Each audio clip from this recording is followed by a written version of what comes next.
साथियों नमस्कार। विद्या संकल्प चैनल में आप लोग का स्वागत है। देखिए, मध्यकालीन भारत का इतिहास का सीरीज चल रहा है। ये अध्याय 1 का तीसरा वीडियो है।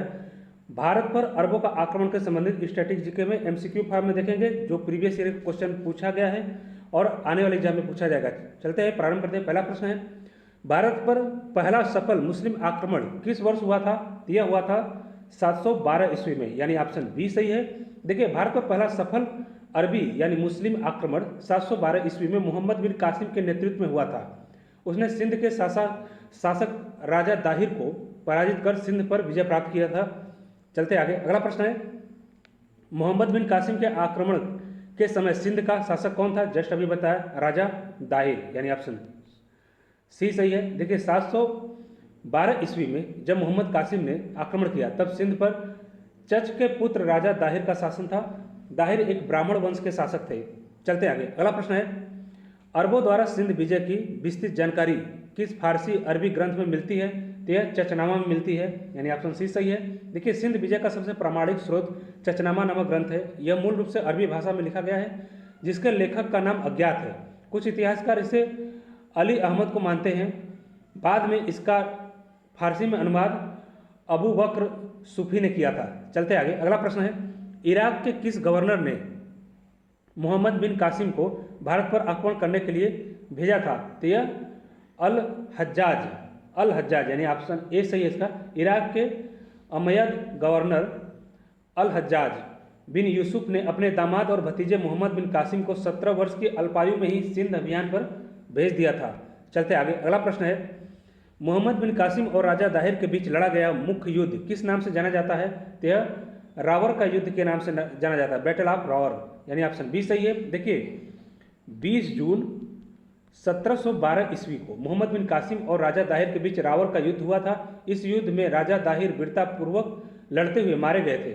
चलते आगे, अगला प्रश्न है, भारत में सर्वप्रथम गैर मुस्लिमों पर जजिया कर लगाने वाला शासक कौन था? तो मोहम्मद बिन कासिम था यह, यानी ऑप्शन डी सही है। देखिए, मोहम्मद बिन कासिम ने सिंध विजय के बाद वहाँ के गैर मुस्लिम जनता जिम्मी पर पहली बार जजिया कर लगाया। हालांकि उसने ब्राह्मणों, महिलाओं, बच्चों और विकलांगों को इस कर से मुक्त रखा था। चलते आगे, अगला प्रश्न है, मोहम्मद बिन कासिम ने सिंध के किस प्रसिद्ध बंदरगाह को सबसे पहले जीता था, जहां खलीफा के जहाजों को लूटा गया था? तो यह है देवल, यानी ऑप्शन बी सही है। देखिए, कासिम ने सिंध अभियान की शुरुआत सबसे पहले देवल बंदरगाह को जीतकर की थी। देवल के पास ही समुद्री डाकुओं ने सिंध के राजा की सरस्वती में खलीफा के जहाज़ों को लूटा था, जो इस आक्रमण का तत्कालीन कारण भी बना। चलते आगे, अगला प्रश्न है, मोहम्मद बिन कासिम ने मुल्तान को जीतने के बाद वहां से मिले अपार सोने के कारण उसे क्या नाम दिया था? तो उसे नाम दिया था स्वर्ण नगर, यानी ऑप्शन सी सही है। देखिए, 713 ईस्वी में मोहम्मद बिन कासिम ने मुल्तान पर विजय प्राप्त की। वहाँ से उसने इतनी अधिक मात्रा में सोना मिला कि उसने मुल्तान का नाम फराज अल जहब अर्थात स्वर्ण नगर रखा। चलते आगे, अगला प्रश्न है, राजा दाहिर की मृत्यु के बाद उसकी किस पत्नी ने किले की रक्षा करते हुए जौहर यानी अग्नि समाधि किया था, जो भारतीय इतिहास का पहला दर्ज जौहर माना जाता है? तो रानी बाई थी, यानी ऑप्शन बी सही है। देखिए, राजा दाहिर की मृत्यु के बाद उनकी वीर पत्नी रानी बाई ने रावर के किले की रक्षा का जिम्मा संभाला। जब किले को बचाना असंभव हो गया, तो उन्होंने अन्य राजपूत महिलाओं के साथ इतिहास का पहला जौहर किया। चलते आगे, अगला प्रश्न है, सिंध विजय के बाद अरबों ने अपनी प्रशासनिक राजधानी कहाँ पे स्थापित किया? तो यह अल मसूरा में। देखिए, अरबों ने सिंध नदी के तट पर अल मसूरा या मंसूरा नामक एक शहर की स्थापना की थी, जिसे उन्होंने सिंध में अपनी शक्ति और प्रशासन का मुख्य केंद्र बनाया। चलते आगे, अगला प्रश्न है, अरबों ने भारतीय खगोल शास्त्रियों के प्रसिद्ध ग्रंथ ब्रह्मस्फुट सिद्धांत का अरबी में अनुवाद किया। किस नाम से यह अनुवाद करवाया था? तो यह था अल सिंध हिंद, यानी ऑप्शन बी सही है। देखिए, प्रसिद्ध भारतीय गणितज्ञ एवं खगोल शास्त्री ब्रह्मगुप्त ने ग्रंथ ब्रह्मस्फुट सिद्धांत को अरब विद्वान अल फजारी ने अरबी भाषा में और सिंध हिंद नाम से अनुवाद किया था।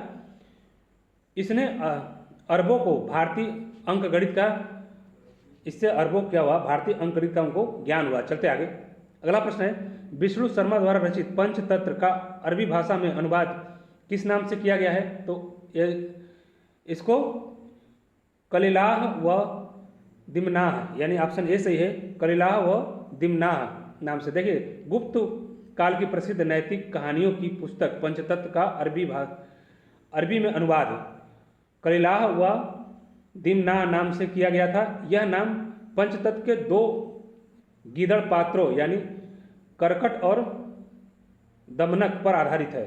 चलते आगे, अगला प्रश्न है, भारतीय चिकित्सा ग्रंथ चरक संहिता और सुश्रुत संहिता का अरबी में अनुवाद कराने का श्रेय किस अब्बासी खलीफा को दिया गया? तो ये हारून अल रशीद यानी ऑप्शन सी सही है। देखिए, बगदाद के प्रसिद्ध अब्बासी खलीफा हारून अल रशीद के काल में भारतीय वैद्यों यानी मणिक और साहेल को बगदाद आमंत्रित किया गया और चरक संहिता और सुश्रुत संहिता का अरबी में अनुवाद करवाया गया था। चलते आगे, अगला प्रश्न है, अरब आक्रमण के समय सिंध में राजा दाहिर के दमनकारी शासन से दुखी होकर किन समुदायों ने मोहम्मद बिन कासिम का सहयोग किया था? तो यह जाट और मेड़ ने, यानी ऑप्शन ए सही है। देखिए, सिंध के स्थानीय जाट, मेड़ और कुछ बौद्ध भिक्षु राजा दाहिर के भेदभावपूर्ण व्यवहार से असंतुष्ट थे, इसलिए उन्होंने आक्रमण के समय मोहम्मद बिन कासिम का स्वागत और सैन्य सहयोग भी किया था। चलते आगे, अगला प्रश्न है, मोहम्मद बिन कासिम को बंदी बनाकर मृत्युदंड देने का आदेश किस नए उमैयद खलीफा ने दिया था? तो यह था सुलेमान ने दिया। देखिए, अल हज्जाज की मृत्यु के बाद जब सुलेमान नया खलीफा बना तो उसने पुराने राजनीतिक मतभेदों के कारण हज्जाज के सगे संबंधी मोहम्मद बिन कासिम को वापस बुला लिया और जेल में यातनाएं देकर उनकी हत्या करवा दी। चलते आगे, अगला प्रश्न है, किस प्रसिद्ध ब्रिटिश इतिहासकार ने लिखा था कि अरबों द्वारा सिंध विजय केवल इतिहास की एक घटना मात्र थी जिसका कोई अस्थायी राजनीतिक प्रभाव नहीं पड़ा? देखिए, स्टेनली लेनपूल थे, यानी ऑप्शन सी सही है। देखिए, इतिहासकार स्टेनली लेनपूल ने कहा कि अरबों की सिंध विजय इस्लाम के इतिहास में एक परिणामहीन विजय है क्योंकि वे सिंध से आगे भारत के आंतरिक हिस्सों में अपना साम्राज्य नहीं फैला सके। चलते आगे, अगला प्रश्न है, 9वीं शताब्दी में अरबों के आगे बढ़ने के प्रयास को किस भारतीय शासक और वंश ने राजस्थान की सीमाओं को बुरी तरह से विफल कर दिया था? यह था नागभट्ट प्रथम यानी गुर्जर प्रतिहार वंश, यानी ऑप्शन ए सही है। देखिए, गुर्जर प्रतिहार वंश के प्रतापी शासक नागभट्ट प्रथम और चालुक्य शासक विक्रमादित्य द्वितीय ने अरब सेनाओं को पराजित कर उन्हें सिंध की सीमाओं तक ही सीमित रखने पर मजबूर कर दिया। आगे चलते हैं, अगला प्रश्न है, अरब ने भारतीयों से किस गणितीय पद्धति को सीखा जिसे यूरोप के अरेबिक न्यूमेरस कहा जाता है? अरेबिक न्यूमेरल्स कहा जाता है। तो ये है दशमलव प्रणाली और शून्य प्रणाली, यानी ऑप्शन बी सही है। देखिए, अरबों ने भारत की हिंदसा यानी दशमलव प्रणाली और शून्य के प्रयोग को सीखा।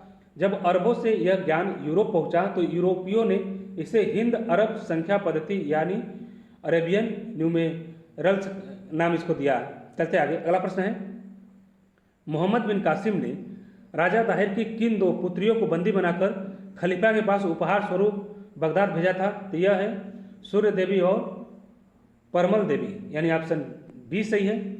चलते आगे, अगला प्रश्न है, अरब आक्रमणकारियों द्वारा सिंध में लाए गए किस पशु के कारण वहां के कृषि और परिवहन परिदृश्य में बड़ा बदलाव आया? तो यह थे ऊंट।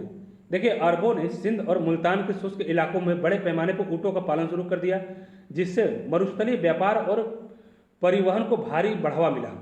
इसके साथ ही उन्हें सिंध में खजूर की खेती भी शुरू करने का मौका मिला। चलते हैं आगे, अगला प्रश्न है, अरबों द्वारा सिंध विजय के समय इराक और पूरे इस्लामिक साम्राज्य पर का मुख्य खलीफा कौन था? तो यह था खलीफा अल वालिद प्रथम, यानी ऑप्शन बी सही है। देखिए, 712 ईस्वी में मोहम्मद बिन कासिम के सिंध विजय इन्होंने प्राप्त किया। उस समय अमयद खिलाफत का सर्वोच्च नेता खलीफा अल वालिद प्रथम था। उसी के नाम पर दमास्कर यानी दशमिक से शासन चला रहा था या चलाया जाता था। चलते आगे, अगला प्रश्न है, मोहम्मद बिन कासिम के आक्रमण के समय सिंध की प्राचीन राजनीति कौन सी थी जहां राजा दाहिर का मुख्य महल स्थित था? तो वह अल्लौर या अरोर यानी ऑप्शन सी सही है। देखिए, अरब आक्रमण के समय सिंध देश की राजनीतिक राजधानी अल्लौर थी। यह आधुनिक रोहड़ी सिंध पाकिस्तान के पास स्थित थी और यही राजा दाहिर का मुख्य प्रशासनिक गढ़ था। चलते आगे, अगला प्रश्न है, राजा दाहिर के पिता का नाम क्या था जिन्होंने सिंध में एक नए ब्राह्मण राजवंश की नींव रखी थी? तो राजा चच थे यानी ऑप्शन ए सही है। देखिए, राजा दाहिर के पिता का नाम चच था। चच पहले राजा सहसी राजदूती के यहाँ एक मंत्री थे, लेकिन बाद में उन्होंने सत्ता पर अधिकार कर लिया और सिंध में ब्राह्मण राजवंश की स्थापना की। इसी कारण इतिहास की किताब का नाम चचनामा पड़ा। चलते आगे, अगला प्रश्न है, देवल बंदरगाह को जीतने के बाद मोहम्मद बिन कासिम ने सिंध के किस शहर पर आक्रमण किया था जिसे बौद्धों का शहर भी कहा जाता है? तो सिस्तान या नेरून यानी ऑप्शन बी सही है। देखिए, देवल पत्तन जीतने के बाद कासिम ने नेरुल यानी हैदराबाद, जो पाकिस्तान के पास है, ये अपना इंडिया का हैदराबाद नहीं, पाकिस्तान में जो हैदराबाद है की ओर कूच किया। इस शहर को मुख्य रूप से बौद्ध भिक्षुओं और श्रमणों का प्रभाव था, जिन्होंने बिना लड़े ही अरबों के सामने आत्मसमर्पण कर दिया था। चलते आगे, अगला प्रश्न है, रावण के युद्ध में राजा दाहिर की मृत्यु के बाद उनके किस पुत्र ने ब्राह्मणवाद के किले की रक्षा का जिम्मा संभाला और अरबों से कड़ा मुकाबला किया? तो ये जय सिंह थे। देखिए, राजा दाहिर के वीर पुत्र जय सिंह ने पिता की मृत्यु के बाद ब्राह्मणवाद के किले में शरण ली और वहां से अरब सेना के खिलाफ मोर्चा संभाला। हालांकि बाद में उन्हें वहां भी हटना पड़ा। तो अगला प्रश्न देखिए, मोहम्मद बिन कासिम ने सिंध में जजिया कर लागू करते हुए प्रति व्यक्ति आय और वर्ग के आधार पर इसे कितने स्तरों में विभाजित किया? तो इसको 3 स्तरों में यानी 3 स्तरों में विभाजित किया। कासिम ने जजिया करों को आर्थिक स्थिति के अनुसार 3 श्रेणियों में बांटा। उच्च वर्ग के लिए 48 दिरहम, मध्यम वर्ग के लिए 24 दिरहम और निम्न कामकाजी वर्ग के लिए 12 दिरहम सालाना तय किया गया था। तो आज के लिए बस इतना ही, अगले वीडियो में मिलते हैं। Thank you for watching.